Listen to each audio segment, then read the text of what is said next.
and Global Witness.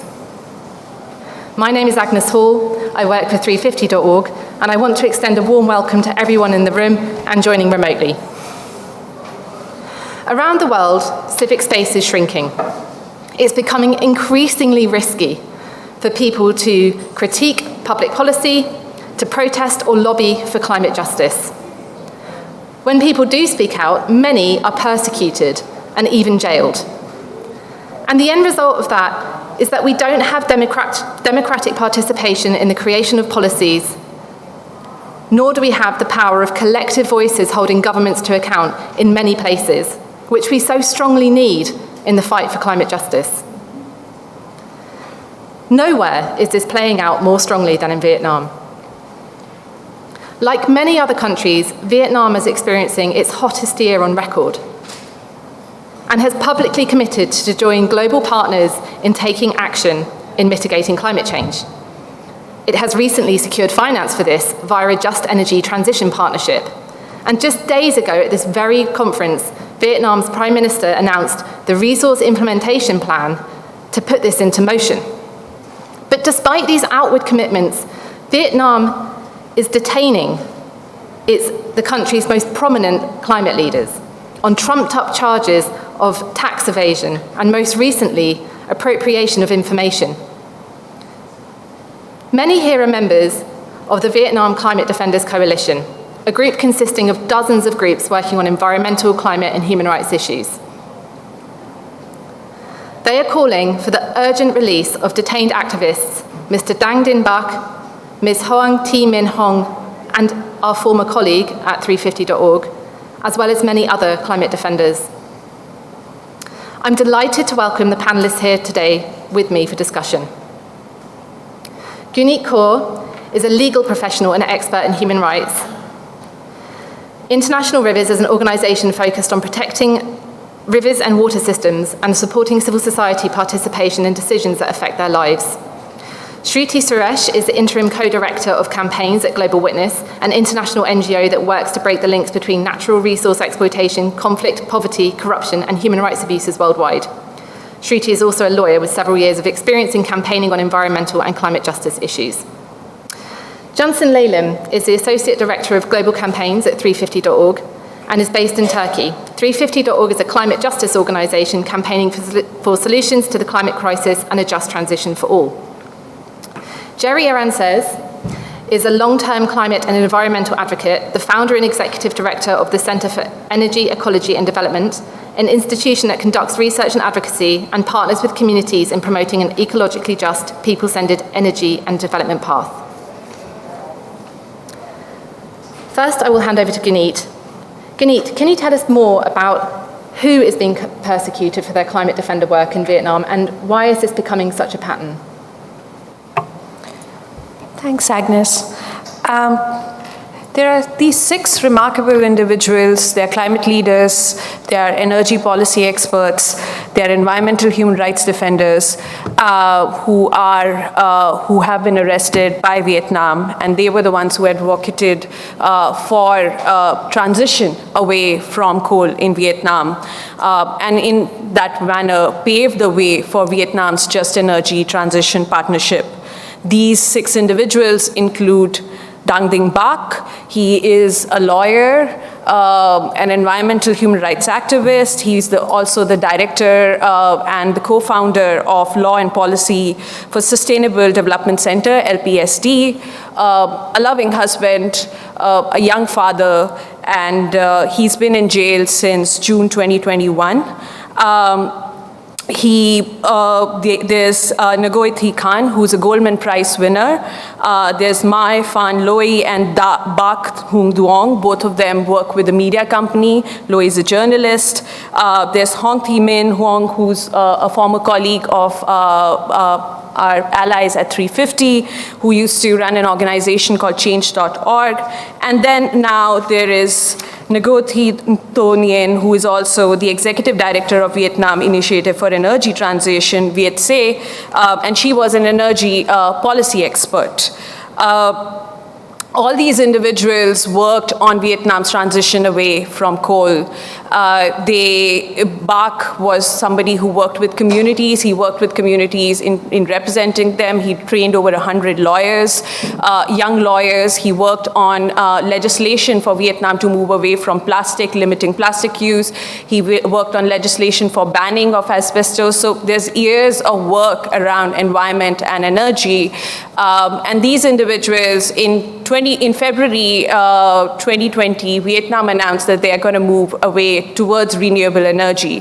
But the Power Development Plan 8 that existed at that point of time had actually proposed doubling the usage of coal in Vietnam's proposed power development in the coming years.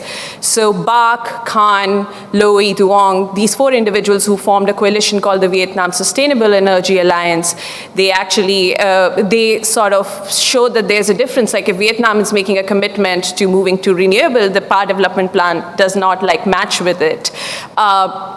And they wrote open letters, they advocated with ministries, they wrote to governments, they hosted TV shows, media meetings. Bach, Loy, and Duong were arrested in June 2021. Khan continued her advocacy, including in November 26 at COP26 in November in 2021. And then she paid the price for it, where she was also arrested in January of 2022.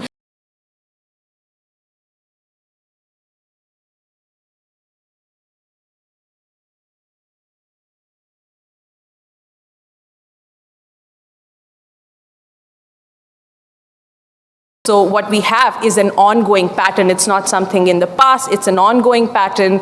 And it's really scary because, one, there is not going to be a just transition with defenders, with environmental defenders in jail. The early stages of any JETP planning or implementation when projects are selected are really high risk for environmental defenders because this is a really high stakes situation where you're deciding which projects will be picked.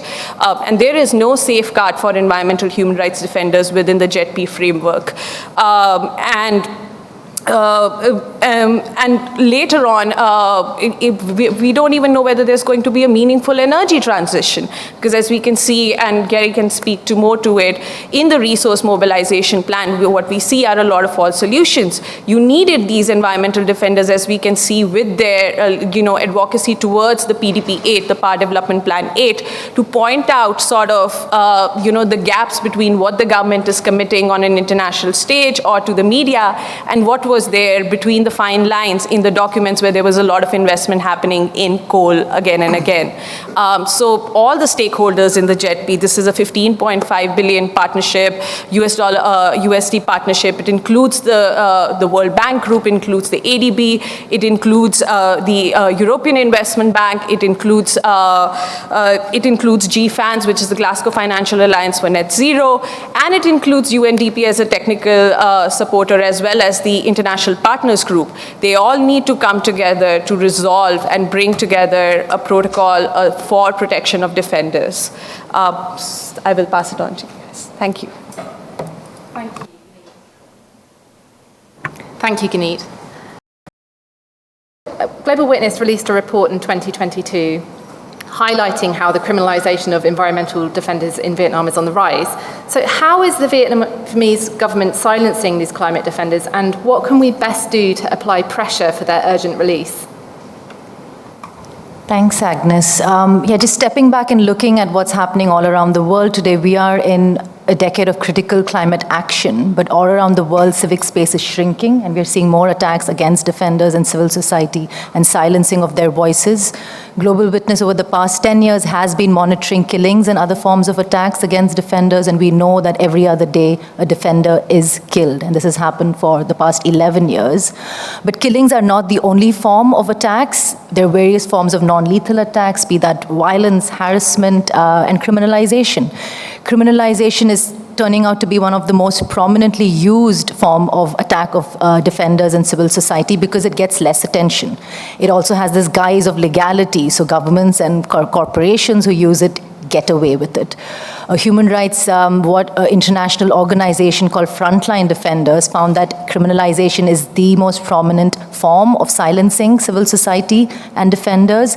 Over 34% of attacks documented last year took the form of criminalization, and here we're talking about arbitrary detention, arrest, and other forms of legal action. It's very easy to get slapped with a tax notice and be threatened with future legal action. So it's not about just what could happen immediately in the form of arbitrary detention, but it's also the threat of what could happen in the future, which has a chilling effect on meaningful dialogue that is absolutely needed right now when we're talking about a just energy transition. What we're seeing is that governments who could take many, many years to investigate, for example, corporate abuses of environmental harm and human rights abuses, are super quick within hours to take action against defenders. And we're seeing this in Vietnam, and we're seeing this all over the world. We're seeing a whole suite of legislations being used here. In Vietnam, we're seeing tax evasion laws being used, appropriation of information. We're also seeing in other parts of the world legislation which are very serious: sedition, treason, terrorism, where defenders in civil society are being labeled as terrorists and jihadists. So this is the trend, and it's important to bear in mind the global trend, because that's the direction in which we're heading. Criminalization has very significant impacts not only on the lives of the defenders who have been impacted, but also on their families. Sometimes litigation can take many years. It comes with legal costs. The courts are very far away, and this has all sorts of debilitating effects. In the case of BARC and other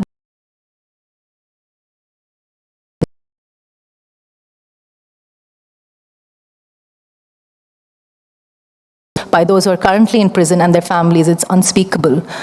So all this is going on as we speak, and it's really important to recognize that this is not new in Vietnam. A human rights watchdog, it has rated Vietnam as a closed country. So this is on the worst spectrum of civic space. So we're talking about a country where it's human rights record, a very bad record with civic space. And we're now in a position where 15 billion is being invested in this country. And let's just get this straight. Nobody here opposes just energy transition. That is the pathway. We need to have just energy transition to tackle the climate crisis.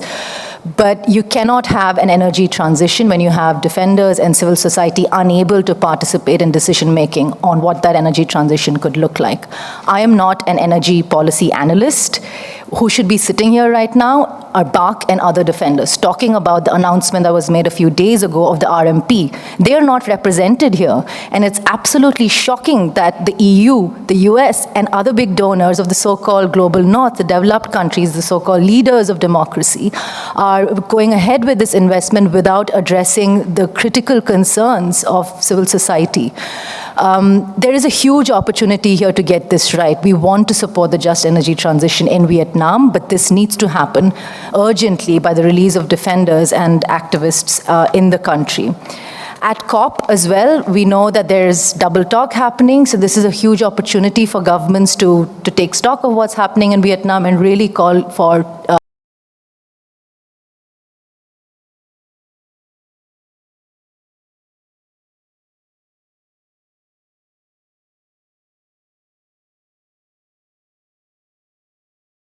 in 75 years of the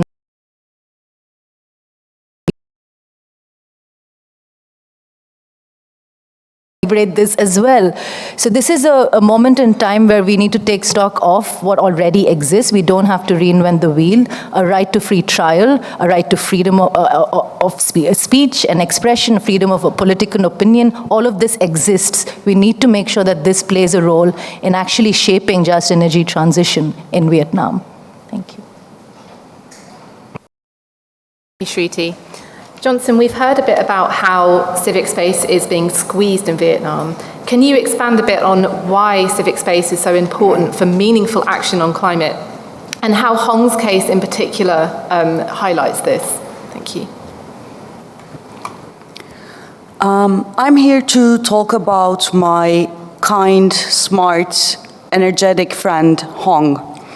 Hong Timin Hong, known to those who are lucky to know her as Hong, is one of Vietnam's most celebrated climate activists who founded her own organization called Change and was the first Vietnamese Obama scholar at Columbia University. Hong has mobilized a youth-led movement to create a greener, safer world for all after being the first Vietnamese climate activist to go to Antarctica in 1997. And she was detained on charges of tax evasion on May 31st of this year and has been sentenced to 3 years in September of this year. The implications of her arrest for her friends, for her colleagues, and the climate movement is immeasurable. The escalation of pressure against civil society is a concerning trend that demands our movement's global and full support. Upholding the rights of climate defenders is not only a moral imperative, it's also the cornerstone for building a safe and just future for all. Vietnam has the policy achievements of climate defenders like Hong to thank for securing the international finance investments to support its energy transition. But in return for her fearless criticism and activism, climate defenders like our former colleague and forever friend Hong have been put behind bars. Transition deals like the JET-P that has the title Just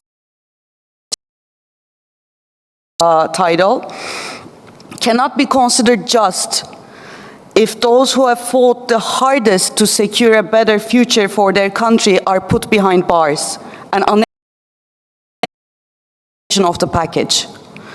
To be truly just, any JET-P deal also requires expertise from workers and activists who know the community, the context, climate, and help ensure civil society is able to meaningfully participate, including in the design, implementation, and monitoring of JET-P agreements.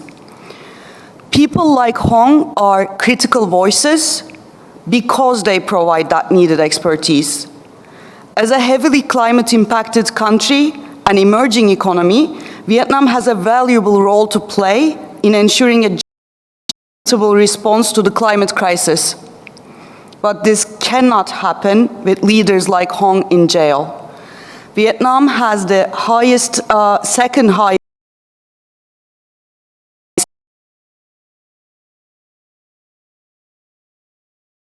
their basic rights, according to Human Rights Watch. 350.org is calling for the urgent release of facing arbitrary imprisonment in Vietnam for their brave work fighting for a livable planet. Thank you. Thank you, Johnson.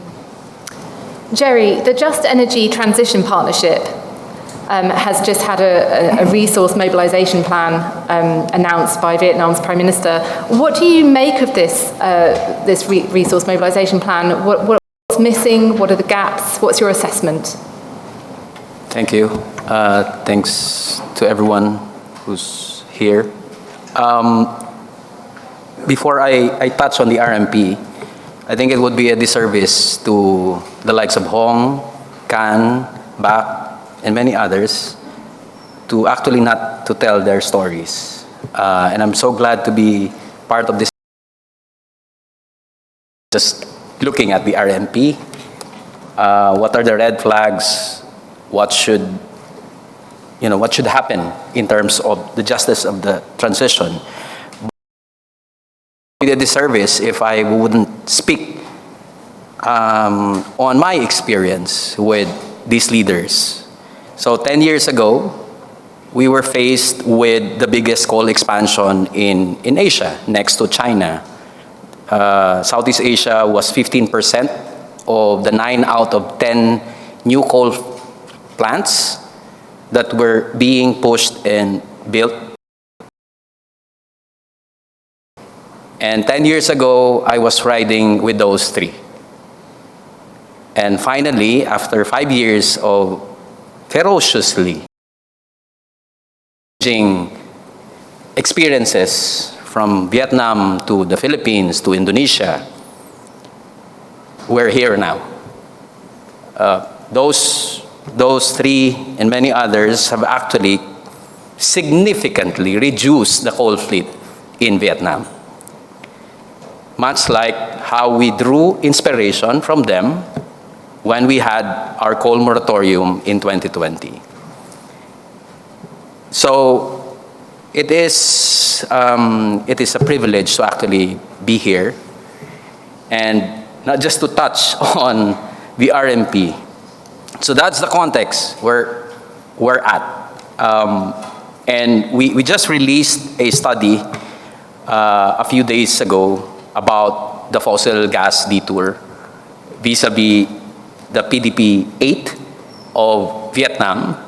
So it's no longer surprising that you will find fossil gas expansion in the RMP or coal phase out without no phase out at all and retrofitting in the whole RMP because it is reflective of the PDP-8. If one would ask, is it aligned to 1.5 degrees?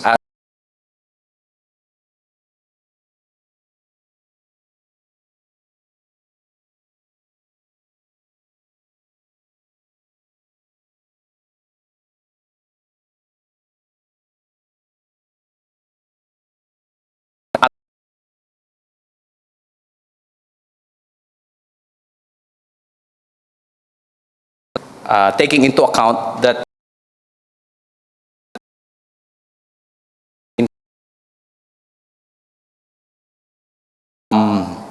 but what is so stark in this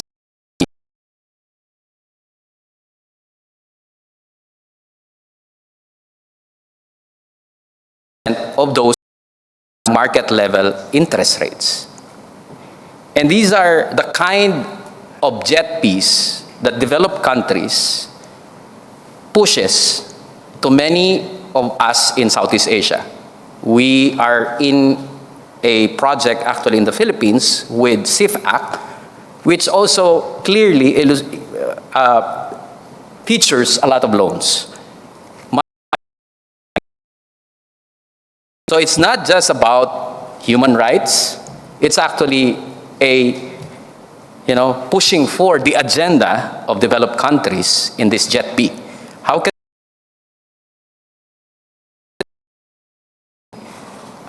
in Vietnam just when you have human rights issues as well as at the end of the day it will be the Vietnamese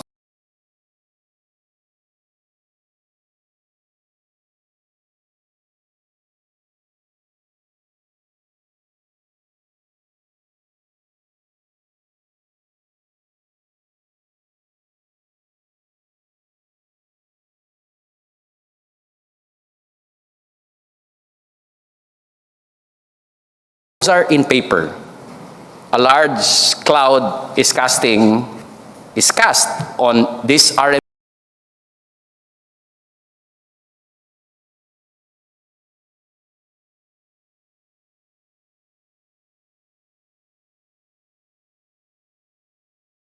It is a daily struggle for Filipinos, for Indonesians, much like the Vietnamese. We cannot have a just transition without human rights protected and that colleagues in Vietnam can actually be heard.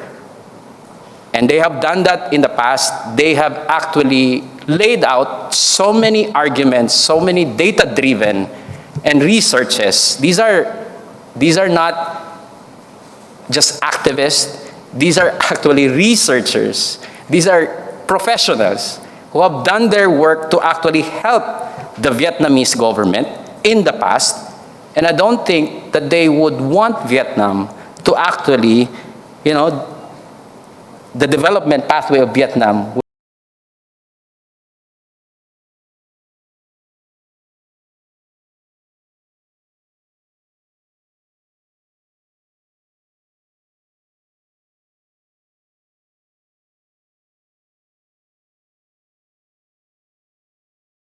Jerry. We've got a few minutes left, so I want to open it to the floor for questions. If you can please indicate that you would like to ask a question, and before you do so, introduce yourself.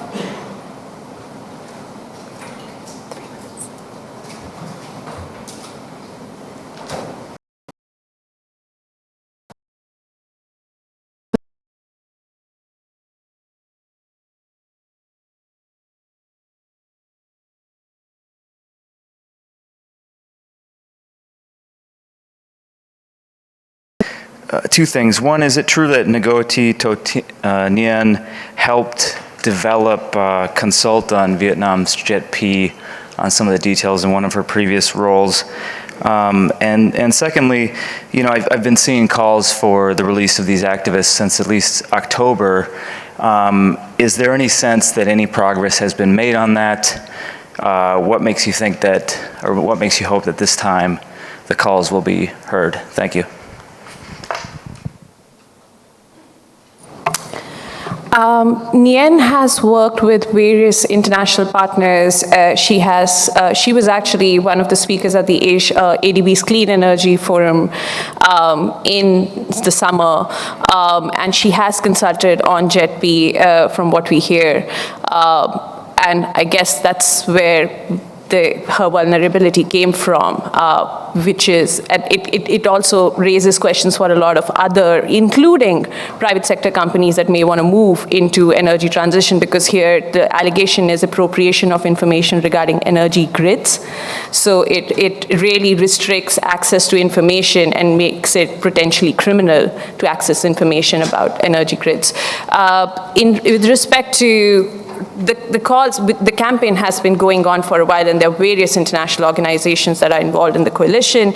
As I mentioned, Khan was released early in the year, and then Lowy was released, but then the moment somebody is released early, another person is picked up, another defender is picked up. So the idea is to silence the civil society. All the organizations have shut down prematurely who work on environment. They are not ready to speak. And now Nguyen is not an activist. She was an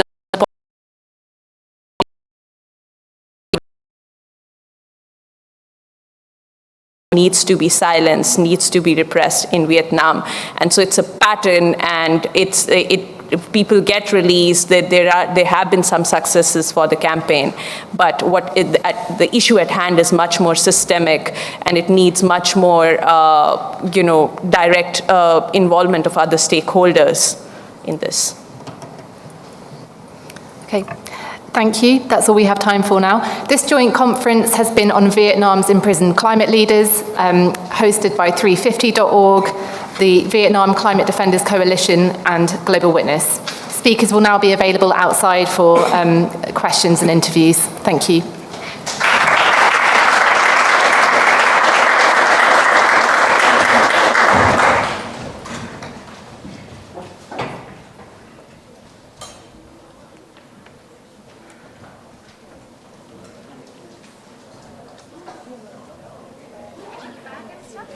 I was just going to put it under the table. Do you think you could put it?